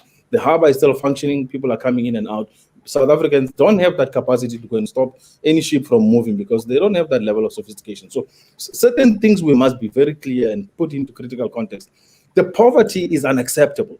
And going forward, I mean, I'm not going to stand for any movement that talks about how we must restore peace and security when we're not addressing the fundamentals, the sharing of the wealth of this country, the amount of value that is circulating and only concentrated to a minority few, the amount of opulence that is enjoyed by a few at the exclusion of the majority. So we cannot talk about retribution when I mean, 80% of my relatives are poor people. I'm not talking something that I don't understand and I can't see. If I have to go to my hometown, I have to carry a bag of about 2,000 rands just to go and see. Whenever I see somebody else around the corner, I must say, how are you? And my how are you cannot be a smile. No, it doesn't work like that. You have to say, how are you, with something that gives them a bit of relief. And that is why they call it a black text. So we are not removed from these realities. It's unfortunate we have to drink ourselves, most of the people who are not Muslims, they have to drink themselves to a stupor so that this reality do not attend and apply to them. But it is a fact and a reality that the poverty that is endured by the same masses that you saw stealing bumpers, that you saw looting fridges, looting 65-inch screens. Who says in their right mind that they don't deserve it? Probably they're telling themselves that I deserve the 65-inch. And by the way, I saw a person carrying a hot tub bath. First thing that ran into my mind, I didn't see a criminal. I saw somebody who's seeing a hot tub bath in the first time in their life and is happy to say, I'm going to have a hot tub bath and a hot bath in my own home, whether it's a Mkukum shack, whatever it is. At the end of the day, this is the desperation of the population that is currently have been undermined, oppressed, kept in their dire state of poverty by a system that is so diabolic, that is so hateful to its own people, that they will not even want to press upon their so-called investors and saying, why don't you just give some level of retribution? If I was a president, let me tell you what I would have done. I would have spoken to all of these international foreign interests in South Africa and said, look at the crisis that we're sitting with. And mainly is because there's not been a proper distribution of the income. You are going to make us a commitment. We continue enjoying our reserves, our resources, our current economy, and making sure that you get your ore when you want it. You're going to give the share of that value back to our people in terms of form of development. I'm a billionaire. This is Cyril talking to them. I'm a billionaire. I don't need any of your money. But I don't think he'll say that because he loves the money with his whole heart. So he will say, give me a percentage of that into me, but the percentage that is the majority of it, give it to our people. Let them have housing. Let them have infrastructure. Let's build the power stations that are needed. Let's bring about equity in terms of wealth and recreation of social environments where people can create business opportunities. There can be innovation and everything. Do you know that in the past 1 year, South Africa has not innovated a single thing, has not come up with anything that is internationally demanded. We are actually a net importer of everything, not even a net exporter anymore. We have lost our competitive market position on every level. 3 million people, which is an underestimate, has lost their jobs in the last 475 days during COVID. And you have a president who would come every day and say, guys, I'm calling you to my family meeting, which I'm only going to be the only one who speaks, and I'm going to tell you what I want. I'm shooting you to level 5, and in this level 5, you must not move and do anything. How are you going to survive? Real? I don't care. Just see what you can do. And then he finishes off, and then he gives us some silly worky speech about how they are concerned about the health of people. When people are dying out of real conditions, starvation, hunger, malnutrition, issues related to health risk, on not eating properly, basic nutrition. And then he leaves off and he doesn't tell people everything. So I would have gone back and negotiated with our current oppressors, who is our current foreign direct investors in this economy, and saying, give something to our people. We have heard your speeches on how you're going to prop us up, make us a successful economy and everything, but we want something back. Right now, do you know that currently ESCOM is shutting down power stations so that we cannot use the coal that we have in South Africa, because they are pushing us to go and buy foreign imported energy, which is called renewable energy, which is going to cost us far much more expenses, more money that we don't even have, get us more into debt and everything. And at the same time, they tell you that coal is devilish and everything, and is diabolic and is polluting the environment, when all the developed world is using coal and they are busy building all coal-fired stations. Why? Because they can do it. They have the might. They are powerful. They are able to stand their ground, and they are able to dictate. America is currently using fossil energy. Is currently a net importer right now. Importer, not exporter anymore. A net exporter, no longer an importer of energy and gas. All right. Here we are sitting with all sorts of resources that we're supposed to be a net exporter of all of those resources. Right now, we are a net importer, even including electricity. So infrastructure development has ceased and everything. So the current crisis of South Africa is not impossible to solve. It is the interest that is currently sitting with our leaders. In this group alone, and this is really, they must take it as a joke. I don't care how they really see it. You're sitting with more brain power than you will find in the current collective of 80 people in the ANC. And really, it's a fact. So, if they could have taken the invest on what people really require and need, and what can be done at a sincere, genuine level, you would see development happening in South Africa. But we know, I'm involved at some of these key positions where they are taking decisions, and I can society. It is not deciding in the interest of the people. It is not decided in the interest of the masses. It is decided in the interest of a few individuals who stands to benefit, whether it's healthcare, education, whether it's to do with technology, whether it's to do with innovation, manufacturing, agriculture. We're talking about space technology and all of those things. All of them are only interested in saying, if I push this deal across, what do I get in return with respect to my portion of the transaction? The rest, nobody speaks about. We've had a promise whereby they told us that a trillion will get into economy of investment. What happened to all of that trillion? The Reserve Bank is sitting with a lot of money that is sitting on its doors now. And it was unfortunate that they made Tokyo Squally a joke when he talked about what was happening within the Reserve Bank on the monies that they are supposed to have been releasing and giving it out to actually people who have already raised the monies internationally. The Reserve Bank refuses to receive money that is coming from certain destinations in the world, which does not even have any links to either trafficking or whatever it is, this proliferation issues where they're talking about money being brought into money laundering and everything.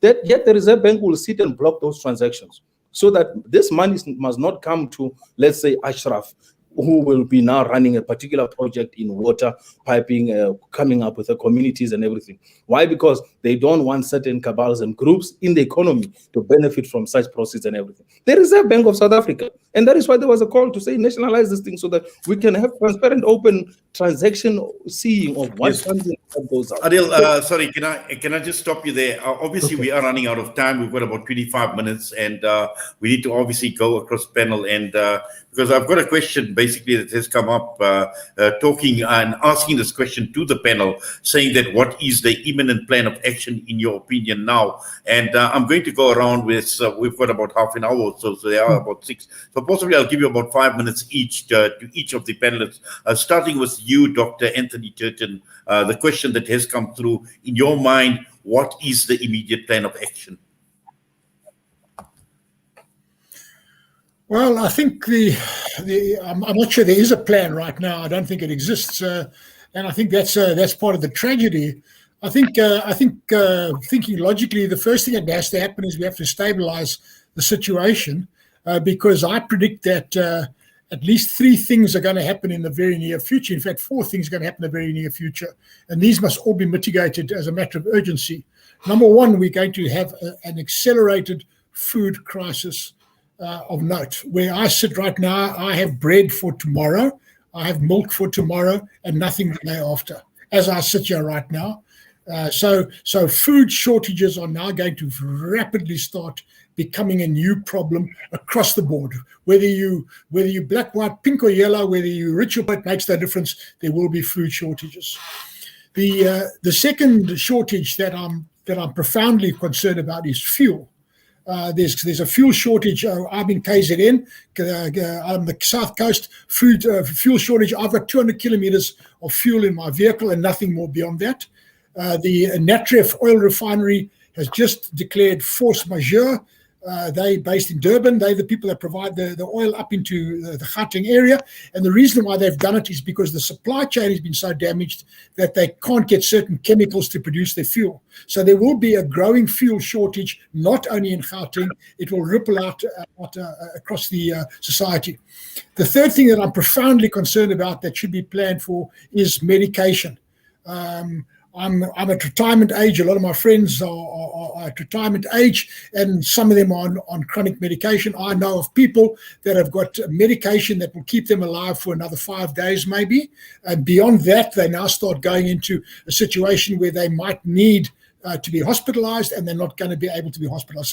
So medication, I think, is a critical issue that's coming up. But the fourth thing that I think is also very, very important now that people haven't thought about yet, I don't think properly, is that there's going to be a shortage of money, a shortage of cash. Many of the ATM machines have been destroyed, and many of the retail outlets have had their point of payment machines devastated. So even if they could get goods into their stores tomorrow, they cannot actually transact because you can't transact electronically, and very soon you're not going to have enough cash to transact with as well. So these are things that are my immediate concern. Then there's a fifth concern that I would like to raise, and that is that in the context of a current pandemic, we are in a third wave. We know the Delta variant is a very virulent variant of the virus, and we've seen a complete breakdown in the recent past of any form of mitigation against that. So I would predict that in the next 10 days, we're going to start seeing more and more people reporting now sick with the virus and unable to cope. There was even talk here in Durban that the Afrox plant was burnt down. I think it was later confirmed that it's not the Afrox plant, but it's some other plant in the area. But also they supply gases and what have you. So we're going to start seeing those shortages. So those, for me, are the 5 immediate things that we have to start looking at. But of course, even before we can do that, we've got to de-racialize this thing. We've got to detribalize it. We've got to stabilize it, and we've got to start preventing it from going any further. And then starting to, in the medium to long term, rebuild the supply chain, an extremely sophisticated supply chain that has taken a century to put together. A supply chain that moves spare tires and goods and services and medication and books and you name it, fuel, whatever, around the whole country. That supply chain has been severely impacted. Mention was made about the fact that we don't seem to be able to damage the shipping. I've seen hard evidence of looting in the harbors, looting of containers in the harbors. So I would go on record as saying that the entire supply chain has been so severely damaged that we're going to see supply shortages across the country.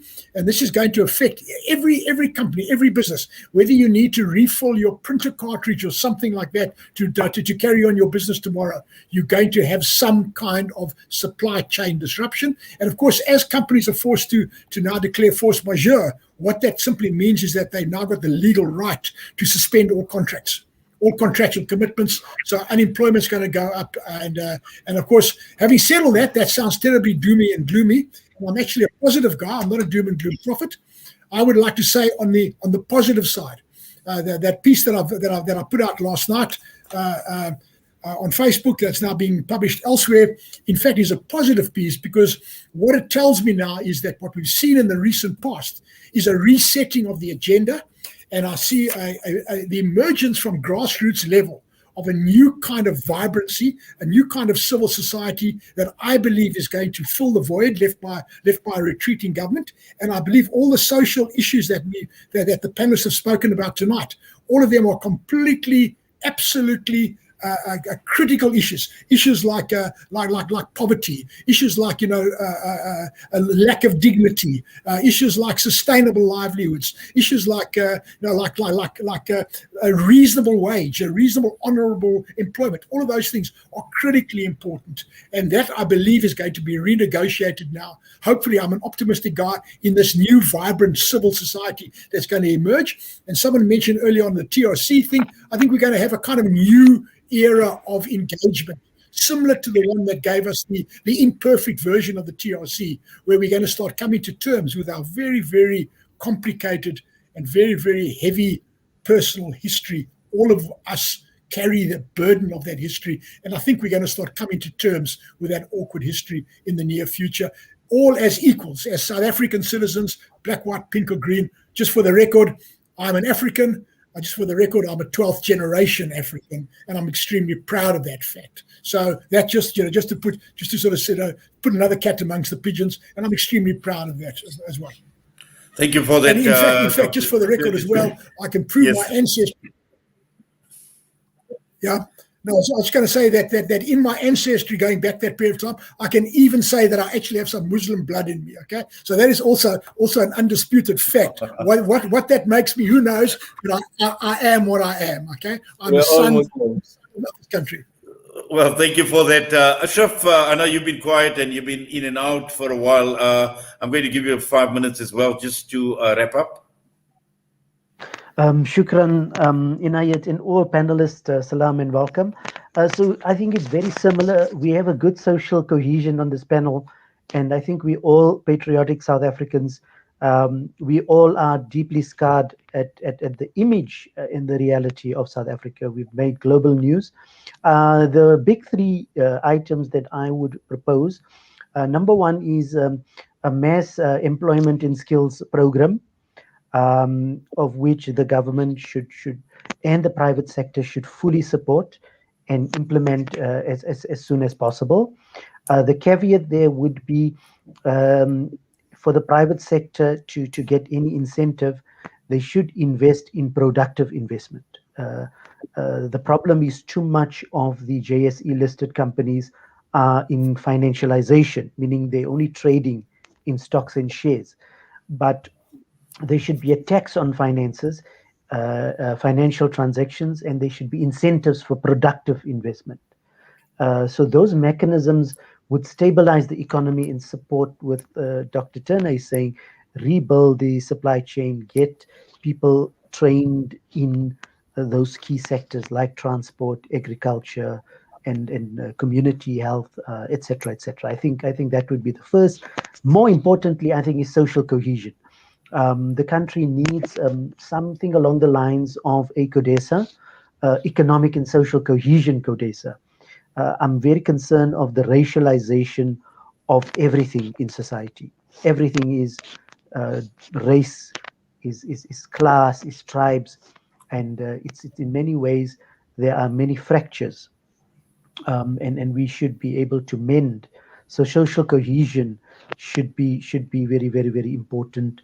And of course, I think maybe perhaps the third element is to look at the shortcomings of the state and big business. Remember, these are the two most powerful sectors in society, the state and big business, and they have phenomenal resources at their disposal. And those resources are not being applied in the correct way at this point in time. And how are we going to unlock those resources? And that is what I would call social compact. So those are my 3 points for now. Shukran for that, Ashraf. Hamida? Yeah, Shukran. Thanks.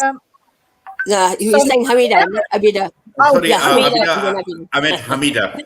Yes, no worries. Thanks. So, normally I'd complain because I've spoken very little, but I must say a special thanks to Abida. I mean, I could not have articulated the issues better, on point, and really it does me absolutely proud to hear the brilliant articulation of the principal issues that needed to be taken forward. So well done, my comrade. I'm really proud. And then again to the Crown Prince as well, thank you very much for your analysis. Imran, I normally hear you, so I didn't get the earlier part of your discussion, but I'm sure I can say the same for you. And I mean, Anthony, I'm always in awe. Ashraf, I didn't hear your full rendition, but I mean, I think again, I want to echo what the Crown Prince said in relation to the fact that the solutions, if a panel like this is able to present really insightful analysis of what the challenges are, then surely government with all its resources and capabilities should be able to. So it's not a misnomer. They know what the answers are. They know who we are. They hear us on different forums, and if they really want to implement what it is that we're saying, they can do that. They've got the resources, the capacity. It's just about the political will. So I think that's fundamental. But I just want to bring in. I want to be cynical again. I mean, I started with the cynicism in relation to the fabric of society, but Anthony's analysis, ironically, actually speaks to equality. People, the majority of South Africans know what it is to be without bread every single day of their life for more than a week, 2 weeks, a month. They know what it's like to be without water. They don't have money for transport, electricity, health. They die on a daily basis. So guess what? This crisis is actually bringing about equality in the most perverse way. I think that for me is profound. As you were talking, I actually realized, this is the reality. And perhaps, I'm a Muslim, so This is God's way of opening our eyes, of making us realize that iniquity brought about by materialism can be vanished within seconds. This is a wake-up call. And as a Muslim, to all the Muslims, Allah says, I do not change the conditions of a people until they change the conditions themselves.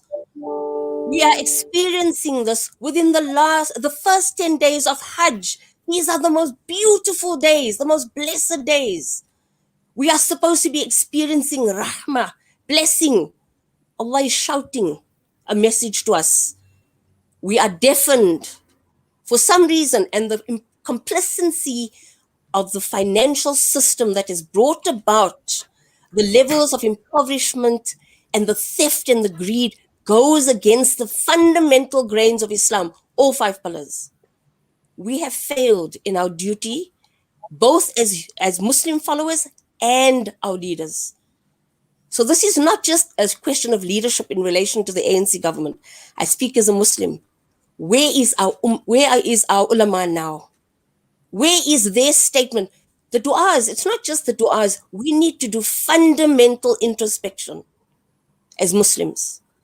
That is what I believe will bring about the necessary change. So I don't want to I don't want to add on or subtract from what the previous speakers have said. I think they've captured some of the key essence.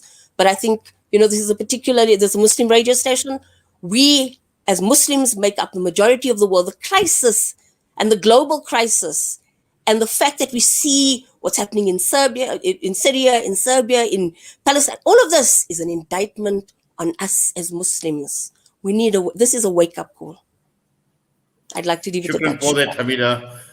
Imran, to bring you in, obviously looking at your closing remarks. But one thing I'd like to just focus on in your closing remarks is you are involved at a grassroots level. And obviously this has impacted people at a grassroots level. And in terms of picking up the pieces from here, what needs to be done. I think Achraf mentioned social cohesion as well, which is absolutely critical at that level as well.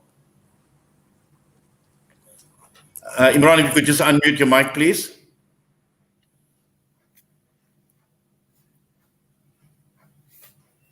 Yeah, unmute yourself, Imran. Yeah, I've got it. I think the most damage done, all the property that's been destroyed, all the infrastructure, all that can all be rebuilt. But the relationship between human beings and the hatred that comes from this kind of intercession conflict. Somebody was speaking about the 1947 Durban riots and comparing the current situation to then, and polarizing Indians and Africans and tribalizing this. And some of the horrific videos that I've seen today, where there was just people, in the name of protecting their property, were shooting from the back of a bakkie at anybody running. The damage that does to our society, to our understanding of what our society should be, to rebuild that is the challenge. But that is not damage that was done through a few days of rioting. That's damage that was done through decades of arrogance and racial intolerance, where we as Muslims and as Indians, in our backgrounds, we believe we are superior to our indigenous African brothers, and that is what needs to change. And I think the wake-up call here is to say that we have awoken this African lion that's going to come and tear us apart if we don't learn to live in harmony with each other. And that harmony comes from economic distribution of wealth that gives everybody their fair share. And what we have as a society, because we're so unequal, is we don't have a fair share. Everybody don't get their fair share of and their rights to due. And from an Islamic perspective, and from a humanitarian perspective, or from any perspective that you look at it, any injustice will come to an end any injustice will be confronted. Any injustice of when I'm taking the haq of my brother deliberately and enjoying the fruits of his labor and, and, and his land and taking it for myself and feeding my children and giving my children education, but denying his children his education, it's going to come back to bite us. And that is a fundamental law of the universe, is that when there's injustice, it will polarize, it will explode. The powder keg that we see, that we talk about, is a powder keg of built on injustice. And we have failed as Muslims, and we have failed as a South African society to look at how do we equitably redistribute the wealth of this country so that everybody has a fair share at the rate that we're doing for the benefit of the minority, whilst the majority is not given their fair share. And this is the only way forward. The only way forward is to reset now, the reset button, and saying, and I think this is the positive out of this, is that we have to realize that there's just no ways we can turn back and say we can continue as normal and treat our African brothers as if they are lesser human beings and they deserve less because we are entitled to more. And that is a core to our Muslim brothers and people of Indian extract and people of European extract and people that make up the minorities in this country, to realize that this lion is not going to sleep again. We've awoken a lion through our own greed and our own indulgence in the capitalist system by extracting more than what we need from those that need more than what they have.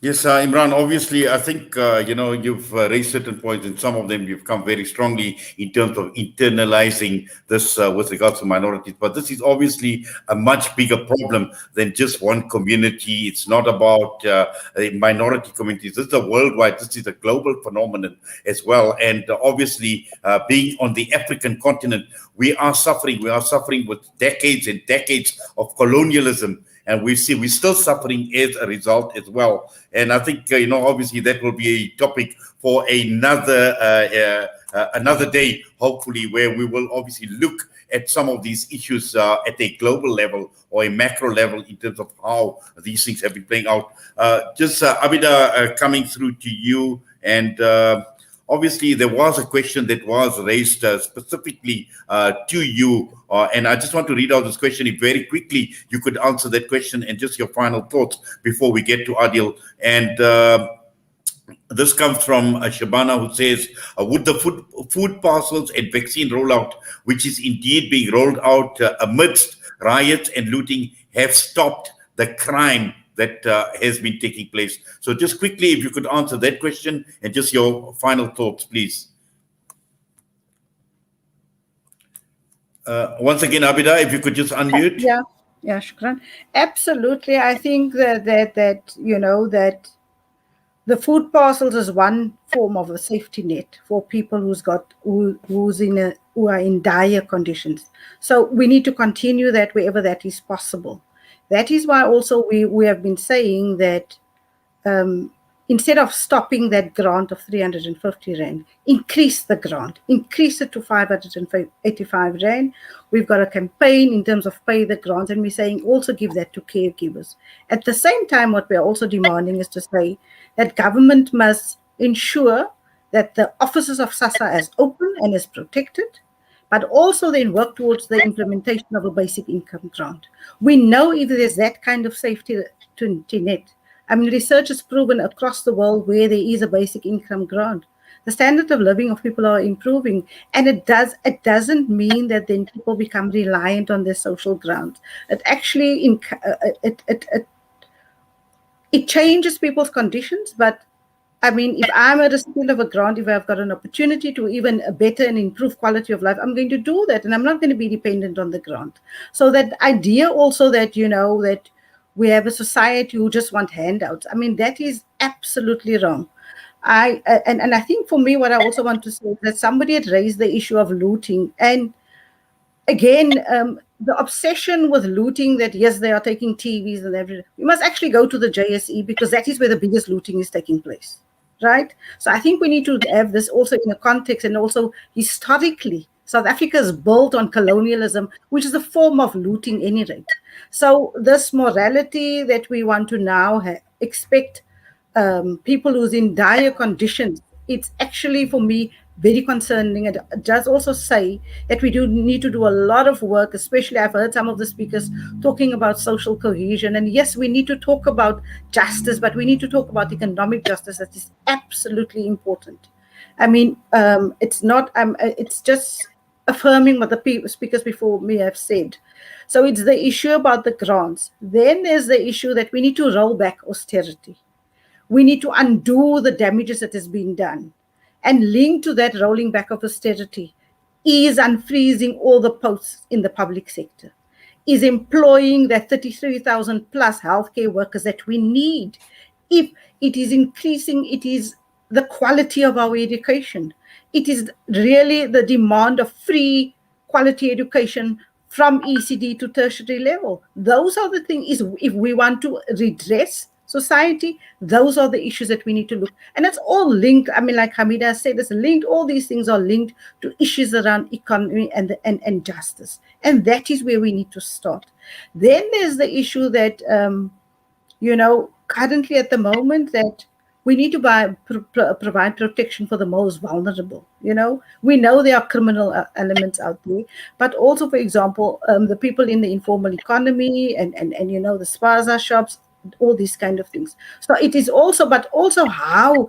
So as much as we cannot have unconditional support, and it is with reluctance that we are saying that the SANDF must be in at the townships in the community. But really we need to make sure that what their role is there. Because what is very worrying at the moment is to say, we will not tolerate any nonsense. We will deal you in a particular way. That is not what we need right now. That is just inflaming situations. It's easy for me to say, it's easy for you when you're in a privileged position to say they must have the troops in the army. But if you live in a shaken and informal settlement and you're confronted with the army, it's a completely different situation. And that is what we must guard against.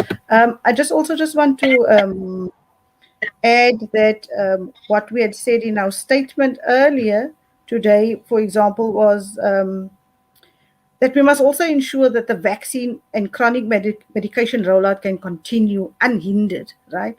And we need to make sure that hospital admissions are managed as best as possible, because we are sitting with a public health crisis. We are in a third wave. We're still sitting today in terms of the data with a positivity rate of 24%. And those are the issues that because who suffers the most? It's the poor, I mean, and it's linked also again, like if we make the links, it's linked to the issue about austerity and budget cuts, and we need to roll that back. Then I think what is equally important is the stop the state's explicit support for xenophobic violence. And we need to protect all people who live in South Africa, and emphasize that everyone is a valued member of our society whose human rights must be protected. So, I mean, and then what is of importance is the issue around, it's not part of the C19 campaign, but it is the issue around the TERS that is confronting so many workers who's now on furlough or no work, no pay. But yet still we don't have clarity on when TERS will be paid to these workers. And we have a situation that when TERS are paid, that we have a Department of Employment and Labor who doesn't have the capacity, because they don't answer their phones, they're not accessible to workers. So how do workers access their TERS, their UIF, their maternity benefits? So really it is important for government to come to the party and make sure that the much needed services that we need, that is available for people to access, especially services like the Department of Health, Department of Social Welfare and Development, and the Department of Labor, because those are the areas and the safety net that our people and the poor and the working class need to access. It's because we don't. If I'm unemployed, obviously, Yeah, we are obviously running out of time. In fact, we've overrun with time. We were due to finish at around 9 o'clock, but we're going to 3 minutes already. Shukran for that. Adil, I see you've gone off the video, so possibly you on audio. If you could just have the final word, please.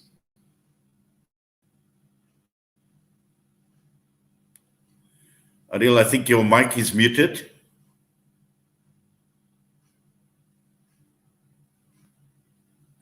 I see Adil's just trying to log in again. Possibly he just may have lost contact with us.